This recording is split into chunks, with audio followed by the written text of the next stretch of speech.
चलिए आज के इस एक्सप्लेनर में एक ऐसे इंसान के सफर पर नजर डालते हैं जो पर्दे पर संघर्ष कर रहे एक एक्टर से तमिलनाडु की सबसे बड़ी राजनीतिक ताकत बन गए। ये कहानी सिर्फ सिनेमा की नहीं है बल्कि एक आम इंसान के लीडर बनने की है। अब सबसे दिलचस्प बात तो ये है कि शुरुआत में जिस लड़के का मजाक उड़ाया गया, जिसे उसके लुक्स के लिए जोकर तक कहा गया, उसी ने मई 2026 के विधानसभा चुनावों में तमिलनाडु के 77 साल पुराने सियासी किले को ढहा दिया। मतलब किस्मत का पलटना इसे ही कहते हैं। तो इस एक्सप्लेनर में हम इस पूरे सफर को 6 हिस्सों में समझेंगे। पहला, फ्लॉप से सुपरस्टार तक का सफर। दूसरा, जनता का कमांडर बनना। तीसरा, राजनीति में कदम रखना। चौथा, विवाद और संकट। पांचवा, टीवी के पार्टी का लॉन्च। और आखिर में 2026 की ऐतिहासिक लड़ाई। चलिए भाग 1 से शुरू करते हैं। From flops to superstar, the hero's journey begins. देखिए, शुरुआत बिल्कुल भी आसान नहीं थी। 1984 में बतौर चाइल्ड आर्टिस्ट आने के बाद 1992 में उनका लीड डेब्यू पूरी तरह से फ्लॉप रहा, लेकिन उन्होंने हार नहीं मानी। उन्होंने अपनी रणनीति बदली और 1994 में रसिगन से इलैया थलापति का खिताब जीता। और फिर 2004 में आई गिल्ली जैसी ब्लॉकबस्टर, जिसने उन्हें कामयाबी के एक अलग ही मुकाम पर पहुंचा दिया। और ये जो नंबर है ना, ये उनकी बेहिसाब कामयाबी का सबूत है।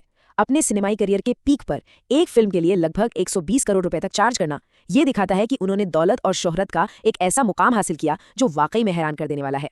आगे बढ़ते हैं भाग 2 की तरफ, the people's commander, fiction foreshadowing reality. समय के साथ उनके किरदारों में एक गजब का बदलाव आया।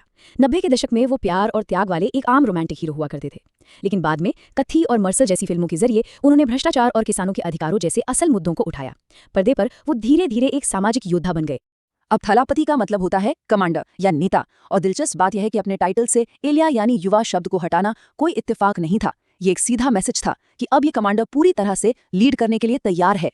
तो अब आते हैं भाग 3 पर, the political awakening, building the ground work. राजनीति में उनका आना कोई रातों रात लिया गया फैसला बिल्कुल नहीं था। ये पूरे एक दशक की सोची समझी तैयारी थी। 2009 में विजय मक्कल इयक्कम नाम का फैन क्लब बनाना, 2017 में जलीकट्टू आंदोलन में जमीनी स्तर पर जुड़ना, और फिर 2021 के निकाय चुनाव में 115 सीटें जीतना, ये सब एक बहुत बड़े सियासी तूफान से पहले की आहट थी। और इस घटना को तो कोई नहीं भूल सकता। 2020 में जब उन पर अप्रत्याशित इनकम टैक्स के छापे पड़े, तो उन्होंने अपनी वैनिटी वैन पर चढ़कर हजारों दीवाने फैंस के साथ एक सेल्फी ली। ये सेल्फी रातों रात वायरल हो गई। ये सत्ता प्रतिष्ठान को एक सीधा संदेश था कि उनकी मास अपील को कोई छू भी नहीं सकता। अब रुक करते हैं भाग 4 का, controversies and crisis, navigating the storms. Leadership का ये रास्ता फूलों की सेज नहीं था। इस सफर में बड़े और कड़वे विवाद भी आए।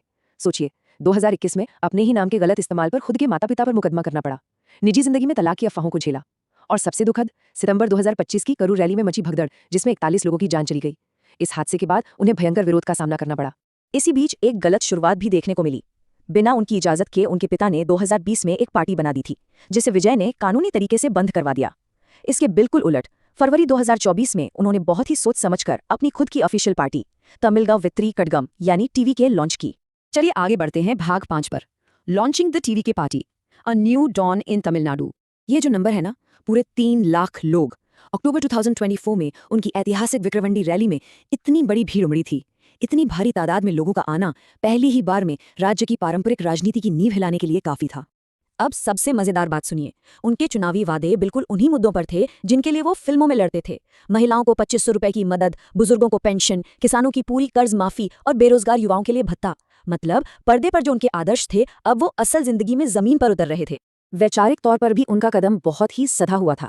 ऐतिहासिक द्रविड़ राजनीति हमेशा से पेरियार की सख्त नास्तिकता पर टिकी रही है, लेकिन टीवी ने सामाजिक न्याय और धर्मनिरपेक्षता को तो अपनाया, पर नास्तिकता को साफ तौर पर ना कह दिया। इस एक स्मार्ट मूव ने उन्हें बहुत बड़े तबके के बीच स्वीकार्य बना दिया।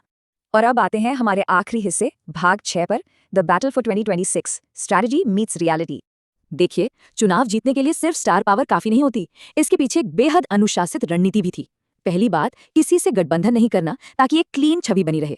दूसरी बात, सीडी चुनाव चिन्ह को हर घर तक पहुंचाना।